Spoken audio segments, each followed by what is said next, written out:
Bonjour, vous reconnaissez sans doute autour de moi Station F, le plus grand campus de start-up en France et au monde. Vous le savez, cette halle réunit un écosystème de plus de 1000 jeunes entreprises tournées vers l'innovation. Et parmi elles, Tricky, une start-up qui utilise un concept ludique et original, celui de l'Escape Game, pour traiter de la santé mentale chez les étudiants par exemple ou les salariés. Son fondateur, David Labrosse, est aussi médecin en santé publique et il va nous parler de Tricky tout de suite.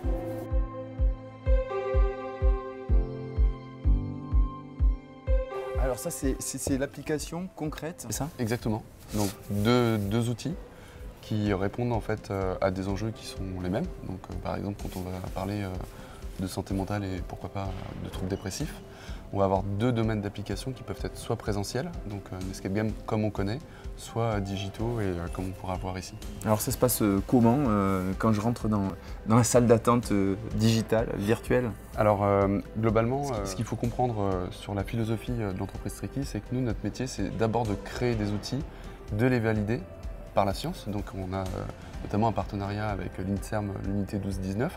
On a été sélectionné sur un appel à projet avec l'Agence nationale de la recherche pour évaluer en exposé non exposé l'efficacité de nos dispositifs. Donc nous, notre sujet, c'est produire et certifier d'une certaine façon la qualité de nos outils et de les essaimer en population pour que des personnes qui ont des compétences en matière de prévention puissent s'emparer d'outils et les déployer rapidement. Donc finalement, on leur facilite leur travail. Et ils ont un outil qui est ludique, qui est validé, qui répond aux bonnes pratiques et à la connaissance en matière de prévention. Une fois qu'un animateur est formé et habilité à nos outils, il va pouvoir s'emparer de ce dispositif et le proposer à sa population. Ok, là c'est l'application et quand on arrive, c'est comme ça l'interface? Voilà, enfin il y a eu un petit onboarding très rapide avant qui permet de comprendre un peu ce qu'il faut faire. Pour l'animateur comme pour l'utilisateur, mais c'est vraiment très bref.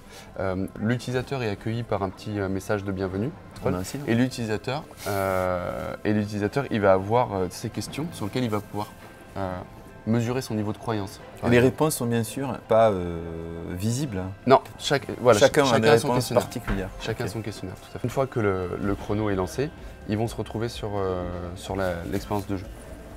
Voilà. Donc ici par exemple, on va leur expliquer comment ça marche, il y a un temps, il y a des cartes à trouver. Mais il y a un premier débriefing en question et ensuite on a… Non, on les met directement sur le jeu. D'accord. Pour qu'il y ait du ludique dès le départ, qu'on ne rentre pas sur le côté anxiogène de la prévention. Le but c'est qu'ils se familiarisent et qu'ils s'amusent avec l'outil. Donc là on leur explique pourquoi ils sont ici. Et côté joueur, donc là malheureusement on est tout seul. Donc on est immergé dans une situation, dans un univers entre guillemets qui est créé, qui est l'univers du quotidien. Et par des situations, on doit trouver les différentes émotions qui peuvent être source de difficultés. Exactement. Et en fait, la particularité, donc ce qui explique le synopsis au départ, c'est qu'il y a une émotion principale qui se cache ici.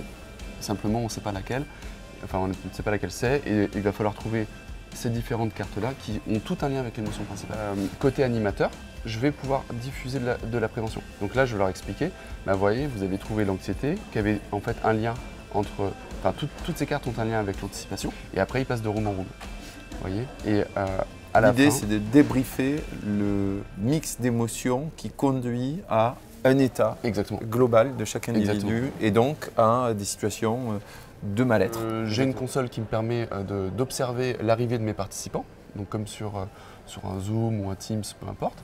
C'est en un clic, quoi. Donc j'arrive sur ma boîte mail, je sais que j'ai une session à animer à telle heure, je clique, je me connecte et je vois arriver progressivement mes participants. Et on est plongé dans la problématique qui est développée parce que la particularité aussi de Tricky, vous le disiez, c'est que vous faites du sur-mesure en fonction des problématiques qui sont abordées et notamment sur la santé mentale.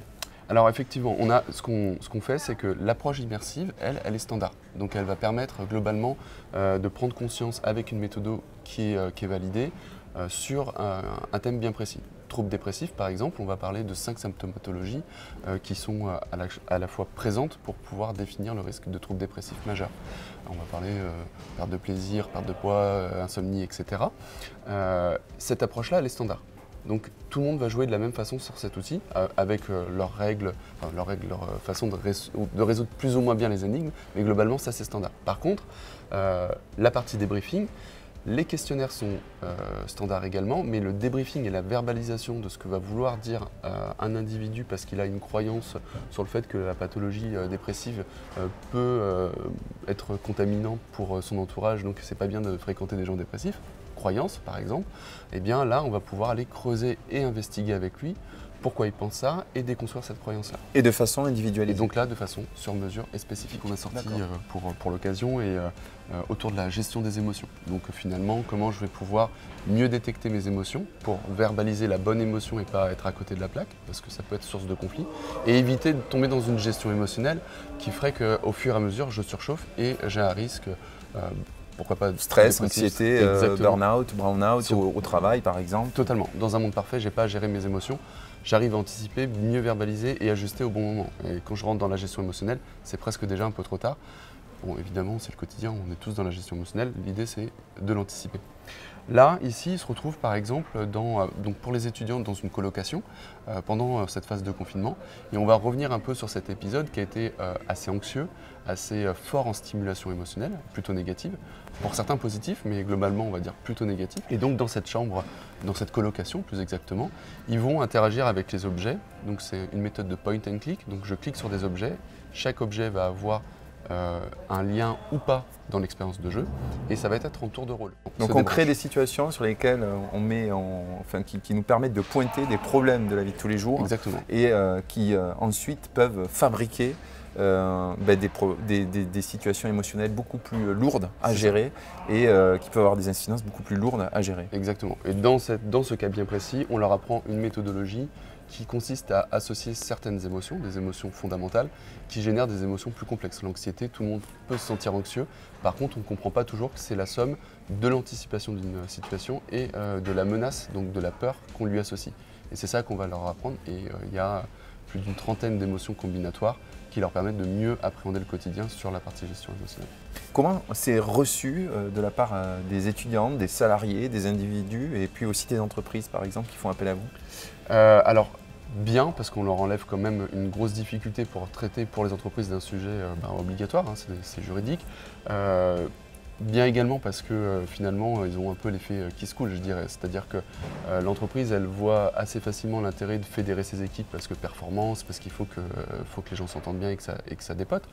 Mais la réalité c'est que ça peut vite s'essouffler. Et là on va proposer et une approche, je dirais, un peu symptomatique, c'est-à-dire on met un pansement pour fédérer les équipes, c'est très bien, il faut le faire, mais on va aller sur une cause plus étiologique, c'est-à-dire que si je verbalise mal mes émotions avec mon collaborateur, j'ai beau avoir fait une partie de football ou un escape game en extérieur, quand je retourne au boulot et que je lui explique que je suis en colère alors qu'en fait j'ai peur, ça ne va pas très bien se passer par la suite. Donc l'idée c'est vraiment de les amener à prendre conscience et de changer ces comportements-là. Nous, notre gros point fort, ça va être d'observer les changements de comportement sur le long terme.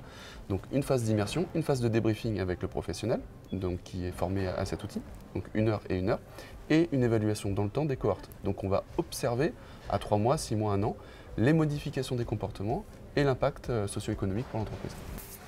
Tricky, c'est du jeu, du ludique, du coaching et du débriefing. C'est ça qui est important, c'est tout mis ensemble. Exactement.